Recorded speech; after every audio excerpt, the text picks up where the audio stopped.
Muito obrigado, Sr. Presidente. Cumprimento o Sr. Ministro, o Sr. Secretário de Estado e os restantes deputados. Eu confesso que depois do debate em plenário não esperava que este debate fosse tão interessante. E, de facto, está a ser bastante interessante e entretém bastante. Só tenho pena não poder trazer pipocas para aqui, porque aquilo que eu vi aqui foi o Sr. Ministro, primeiro, explicou ao PCP que uma empresa privada pode cumprir um serviço público melhor do que se for uma empresa pública, que é o caso da TAP. O que eu concordo e acho muito bem e até gostaria que aplicasse esse critério a outras empresas públicas no país, porque, efetivamente, uma empresa privada pode, efetivamente, prestar um serviço público melhor do que uma empresa pública, que foi o que o Sr. Ministro disse aqui. Eu também tenho visto, no caso da TAP, pelo menos, eu também tenho visto nas últimas audições que tivemos aqui sobre este tema, um certo clima de romance entre o Sr. Ministro e o Chega, o Sr. Deputado Chega, em que elogiam a responsabilidade um do outro e pisca o olho, o outro fica corado. Aqui ali nos anos 90 houve ali um grande esteta da língua portuguesa, que era o Miguel Esteves Cardoso, que escreveu um livro chamado O Amor é Lixado, acho que a expressão era outra. Não, o amor é fodido, foi o que ele escreveu. E de facto é.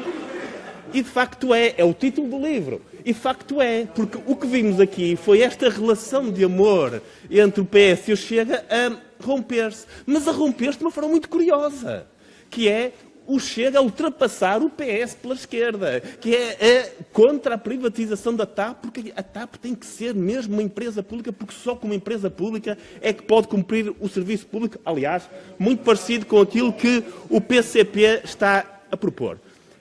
E tem razão.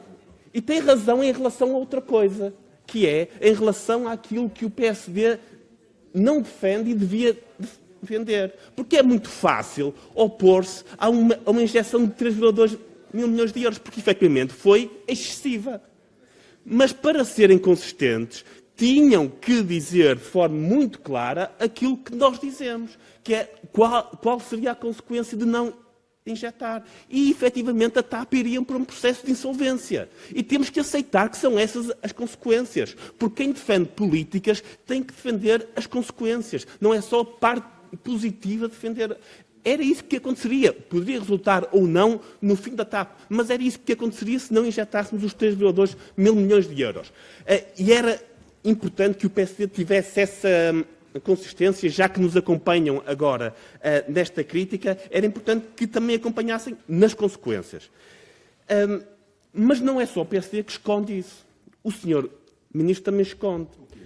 Porque ainda há 10 meses, eu leio aqui a notícia, disse uma coisa muito interessante, que é para nós claro que num negócio altamente competitivo da aviação, uma companhia aérea não sobrevive isolada. E disse, então, na altura, que estamos a trabalhar para que a TAP possa vir a estar num grupo importante de aviação. Muito bem. Só que nessa altura disse também deixar claro que para já a privatização da TAP não está em cima da mesa. Ou seja, diferenciou as duas coisas, o que é uma integração num grupo que pode ser feita de diversas formas, versus aquilo que é uma privatização da empresa. Deixou claro que havia uma diferença entre as duas coisas. Não foi claro nessa altura que a ideia, estamos a falar há 10 meses, que a ideia era privatizar. Mas eu dou-lhe os parabéns pela evolução que teve. Eu já o vi a defender o mercado no caso do arrendamento, vejo agora a defender a privatização da TAP, vi-o a contratar a CEO por concurso internacional. Não sei se isso correu muito bem, mas falaremos noutra altura sobre isso. Eu acho que está no caminho certo e pode contar comigo para o ajudar nesse percurso, como homem inteligente que eu sei que também pode chegar e não sabe até onde vai. Aliás, eu lembro-me de ter ficado muito feliz por saber que recebeu o meu livro, depois fiquei ainda mais feliz por ter sabido que o leu e agora fico triplamente feliz porque fiquei a saber que o entendeu, finalmente. Muito boa! Bem. Fiquei triplamente feliz por o ter recebido, por o ter lido e fico agora muito feliz por ter entendido, finalmente. Feita à pressa. Mas deixe-me explicar-lhe uma coisa, deixe-me perguntar-lhe uma coisa muito clara em relação à privatização da TAP, que é aquilo que nós não sabemos ainda, que é que percentagem da TAP é que planeiam privatizar? Estamos a falar de mais ou menos de 50%. Segunda pergunta, se espera ou não que o retorno, a receita desta privatização da TAP resulta em mais ou menos de 2 mil milhões de euros. Terceira questão. Em julho de 2020, disse que um dos motivos para injetar este dinheiro na TAP era salvaguardar os 5% que os trabalhadores lá tinham. Está no seu artigo no Observador, em julho de 2020. Quanto é que antecipa que os trabalhadores venham a receber pelos 5% que salvaguardou dos trabalhadores? E, finalmente, o senhor Ministro elogiou aqui a performance operacional da TAP, disse que tinha atingido os objetivos antes do planeado. A minha pergunta é, se a TAP está melhor do que está planeado no plano de reestruturação, se isso significa que os contribuintes irão injetar menos dinheiro. Ou seja, se a TAP está com uma performance melhor, aquilo que se esperaria era que precisasse de menos dinheiro. Isso vai acontecer ou não?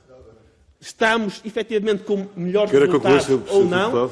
E se isso resultará ou não numa injeção mais baixa? Muito obrigado. Obrigado, Sr. Presidente.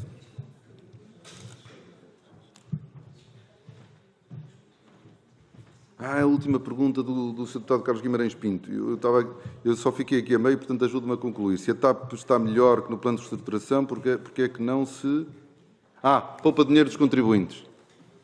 E o Sr. Deputado?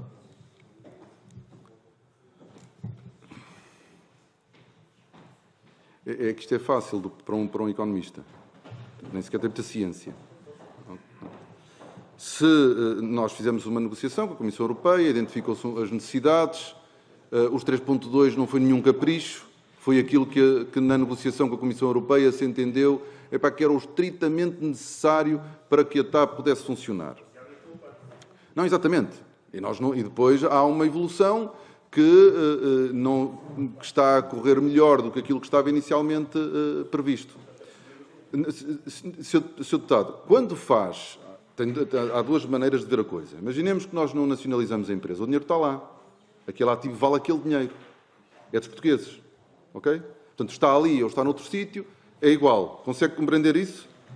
Porque ali queimam. Hã? Não, mas é um ativo dos contribuintes. O dinheiro está lá, tem esse valor. Se vender, quando vende, tem lá esse valor. Imagine, consegue compreender do ponto de vista económico que não há diferença? Imagine, olha, tem 500 milhões a mais, já vi ali que há um senhor que não percebeu, não? Não, deixe. Não sabe, Sr. Deputado.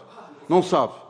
Não sabe, Sr. Deputado, o Sr. Deputado não sabe como é que vai ser a evolução do setor da aviação nos próximos anos. E, portanto, a TAP está a recuperar mais depressa, mas assim é que não se governa. Agora tira 100, porque agora já não precisa. Não é assim, Sr. Deputado, não é assim que se governa, nem se gera uma decisão política. Tomou uma decisão, fez uma negociação com a Comissão Europeia, chegou a um determinado valor, o dinheiro é injetado na empresa. Se por alguma razão a empresa está a criar valor e aquilo tornou-se desnecessário, seja com a venda ou a manutenção do ativo, o dinheiro continua a ser dos mesmos. Se eu não conseguir explicar bem, eu posso tentar explicar melhor da próxima maneira. Depois, o Sr. Deputado depois põe-se aqui a falar, mas quanto é que seria? Quanto é que vão vender abaixo de 2 mil? O Sr. Deputado só revela porque é que, pelo menos no seu caso, não diga ele, mas no seu caso não pode ter... Bom, nunca negociou nada na vida, primeiro. Pronto, então se negociou, não estava a colocar as questões que aqui colocou. Essa negociação que fez não deve ter corrido lá muito bem. Mas não percebe qual é o impacto disso, ó Sr. Deputado? Pensa um bocadinho. Eu sou Ministro da República, o senhor é Deputado da Assembleia da República. Pense lá um bocadinho se essa discussão tem algum sentido do ponto de vista do interesse público. Pense lá um bocadinho, Sr. Deputado. Pense lá um bocadinho. Pense um bocadinho, Sr. Deputado. Estou-lhe a pedir a sério. Para o Sr. Deputado, que é Deputado da República, que ambiciona, presumo eu, a um dia a fazer parte do Governo, se acha que essa discussão que o Sr. Deputado está a querer fazer aqui comigo interessa ao país, interessa a Portugal. Então, olha, desisto. Pronto.